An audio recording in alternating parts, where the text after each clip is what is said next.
என் உயிரில் கலந்த உறவே பகுதி 10. பரத், என்ன குழப்பமா இருக்கா என்று அபி கேட்டதும் பரத் நம்ப முடியாமல் நின்றான். அபி மறுபடியும் பேச ஆரம்பித்தாள். உங்களால இதை ஏத்துக்க முடியாதுன்னு எனக்கு தெரியும் பரத்.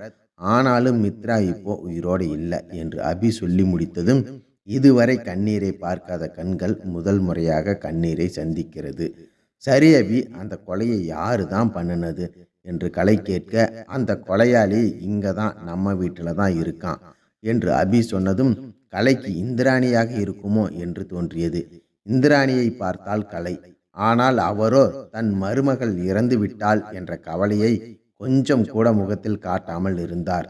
நீங்கள் புதிர் போட்டது போதும் அபி, யாருன்னு சொல்லுங்க என்று மறுபடியும் கலை அபியிடம் கத்தினாள். பரத் தன்னைத்தானே வெறுத்து கொண்டான். மற்றவர்கள் பேச்சை கேட்டு தன்னிடம் விவாகரத்து வாங்கிய தன் காதல் மனைவி தன்னை மறந்து இன்னொரு திருமணம் செய்து கொண்டாள் என்று தவறாக நினைத்து அவளை மறந்து விட்டோமே என்று இப்போது அபி பேச ஆரம்பித்தாள். இந்த கொலையை பண்ணினது இவ்வளவு நாள் நான் உயிரா நினைச்சிட்டு இருந்தேனே அவன்தான். மித்ரா கொலையில் கூட நமக்கு உதவி பண்ணுவான்னு நினைச்சிட்டு இருந்தோமே அவன்தான். பரத் தன்னோட நம்பிக்கையான நண்பன்னு நினைச்சிட்டு இருந்தானே அவன்தான் என்று சொல்லிக்கொண்டே சக்தி அருகில் போய் நின்னாள். சக்தி முகத்தில் அரைந்து, ஏண்டா இப்படி பண்ணுன? என்னோட வாழ்க்கையில சின்ன சின்ன விஷயத்த கூட உன்கிட்ட மறைக்காத எங்கிட்ட போய் இவ்வளவு பெரிய விஷயத்த மறைச்சிட்டியேடா என்று அபி அழுக ஆரம்பித்தாள். இவ்வளவு நேரம் வேலை என்கின்ற முகமூடிகள் இருந்தவள் இப்போதுதான் தன் சுயத்தை உணர்கிறாள். இதை கேட்டவுடன் எல்லோருக்கும் அதிர்ச்சிதான். ஆனால் பாதிக்கப்பட்டது என்னவோ பரத் தான். ஒரு பக்கம் தன் காதலித்து திருமணம் செய்த மனைவி, இன்னொரு பக்கம் தன் மனைவியை கொலை செய்த நண்பன். இந்த சூழ்நிலையிலும் உண்மையை ஆதாரத்துடன் தெரிந்து கொள்ள கலை விரும்பினாள்.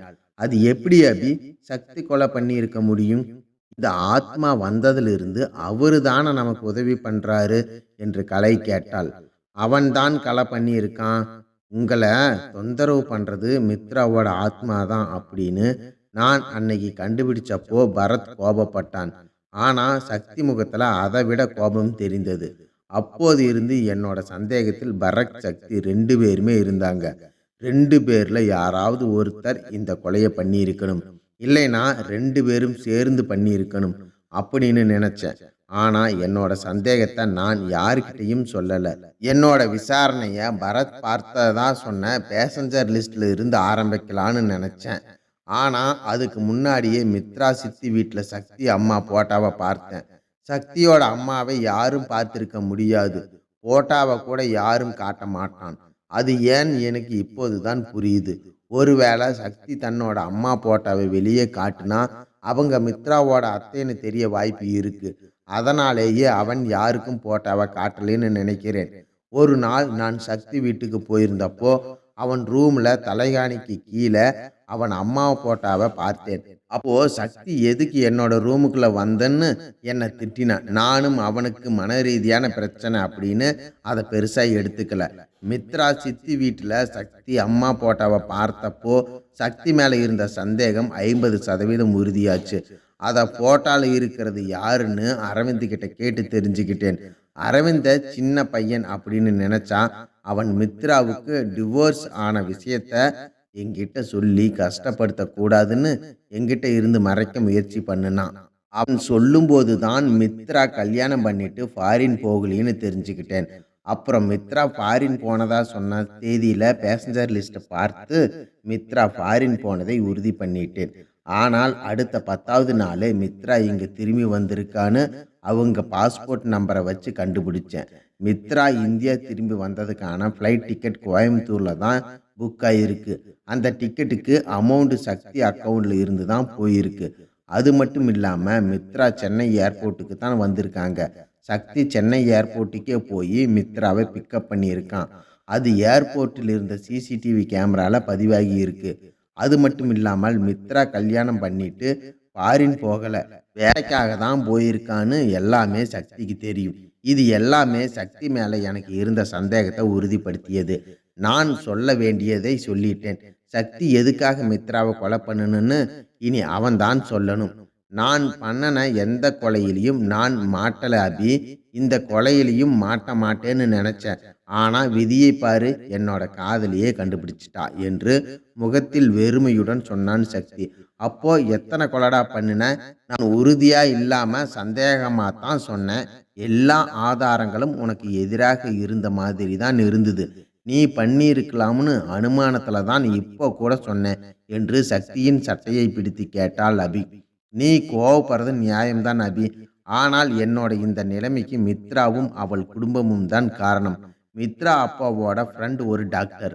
அந்த டாக்டரும் மித்ராவோட அப்பா ராஜனும் சேர்ந்து யாராவது பணக்காரங்க நோயாளிக்கு ஏதாவது உடல் உறுப்பு தேவைப்பட்டா அதை உடனே சட்டத்திற்கு புறம்பாக அதை ஏற்பாடு பண்ணி கொடுக்குற வேலையை பண்ணிட்டு இருந்தாங்க.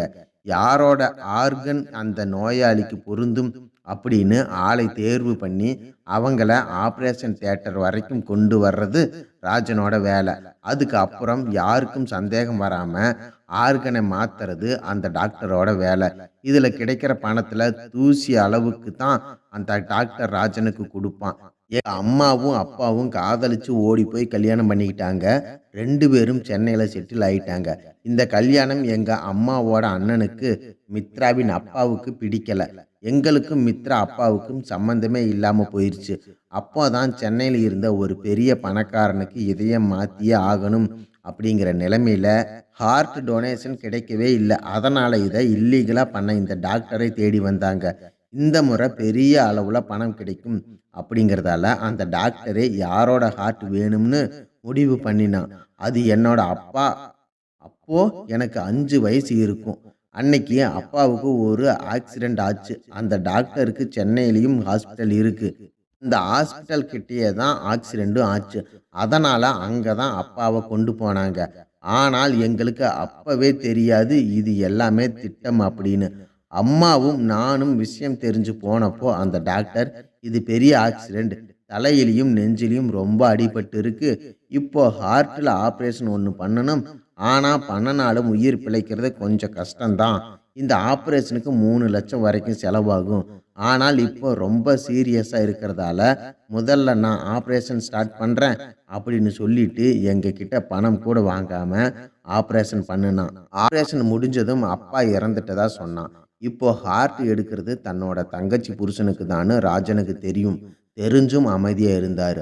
அப்பா இறந்ததும் எனக்கும் அம்மாவுக்கும் ஒன்றும் புரியல. ஆனால் அம்மா உன்னை மாதிரியே அபி, அவங்களுக்கும் துப்பறியும் மூளை. ராஜனும் டாக்டரும் சேர்ந்து பண்ணின வேலையை கண்டுபிடிச்சிட்டாங்க. மீடியா கிட்ட போகிறதா இருந்தாங்க. நான் எங்கள் பின்னாடி வீட்டுக்கு போயிட்டு என்னோட வீட்டுக்கு பின்பக்கமாக வரும்போது அம்மா கத்துற சத்தம் கேட்டது. ராஜனும் டாக்டரும் சேர்ந்து அம்மாவை அடித்து துன்புறுத்தி கொலை பண்ணிட்டாங்க. நான் இருந்த அதிர்ச்சியில் என்னோட கால் நகரவே இல்லை. 2 நொடியில் மயங்கி விழுந்துட்டேன். அதுவும் நல்லா தான் போயிட்டு இருந்துச்சு. நான் மட்டும் அன்னைக்கு உள்ளே போயிருந்தா கண்டிப்பாக என்னையும் கொன்று இருப்பாங்க. அவங்கள பழி வாங்க முடியாமல் போயிருக்கும். எங்கே நாம மாட்டிக்குவோமோ அப்படிங்கிற பயத்திலையும், தன்னை மீறி வேற ஜாதியில் கல்யாணம் பண்ணிட்டா அப்படிங்கிற கோபத்திலையும், பணத்துக்காகவும் கூட பிறந்த தங்கச்சின்னு கூட பார்க்காம கொலை பண்ணிட்டாங்க. எங்கள் அம்மாவை அவங்க கொலை பண்ணும்போது அவங்களுக்கு 9 மாதம். அப்பா இறந்த வருத்தத்தில் அம்மா தற்கொலை பண்ணிட்டாங்கன்னு போலீஸ் ரிப்போர்ட்லேயும், தூக்கு தான் போட்டுட்டாங்க அப்படின்னு போஸ்ட்மார்டம் ரிப்போர்ட்லேயும் வந்தது. என்னையும் அனாதை ஆசிரமத்தில் சேர்த்துட்டாங்க. இவ்வளவு அழகான குடும்பம் இருந்தும் அனாதையாக வளர்ந்தது யாரால?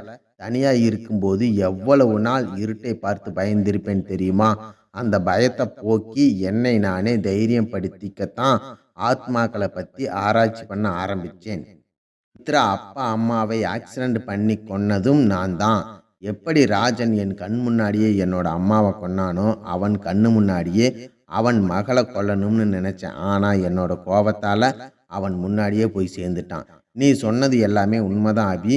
பரத் தன்னை அடிமைப்படுத்துறதான்னு நினச்சிட்டு மித்ரா பரத்துக்கு டிவோர்ஸ் கொடுத்துட்டு ஃபாரின் வேலை கிடைச்சதுன்னு போனதையும், மித்ரா தன்னோட தம்பியை கல்யாணம் பண்ணிக்காம பரத்தை கல்யாணம் பண்ணின கோபத்திலையும், மித்ராவோட சித்தி பரத் கிட்ட அவள் கல்யாணம் பண்ணிட்டு ஃபாரின் போனதா போய் சொன்னதையும் தெரிஞ்சுக்கிட்டேன்.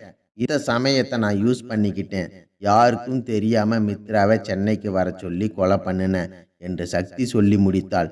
தப்பு பண்ணினது ராஜன் தானே, அதுதான் அவரை கொலை பண்ணிட்டியே, அப்புறம் ஏன்டா எந்த தப்பும் பண்ணாத மித்ராவை கொலை பண்ணுன என்று அபி கொஞ்சம் கோபமாக கேட்க, மித்ரா எந்த தப்பும் பண்ணலையா, அந்த பாவப்பட்ட பணத்துல தானே மித்ரா சாப்பிட்டா, எங்க அப்பாவையும் அம்மாவையும் கொலை பண்ணி வந்த காசுல தானே அவ படிச்சா, என்னோட குடும்பத்தை அழிச்ச அந்த ராஜனோட குடும்பத்தை அழிக்க வேண்டாமா, அதுக்காகத்தான் இப்படி பண்ணின என்று கொடூரமாக சொன்ன சக்தியை பாவமாக பார்த்தாள் அபி.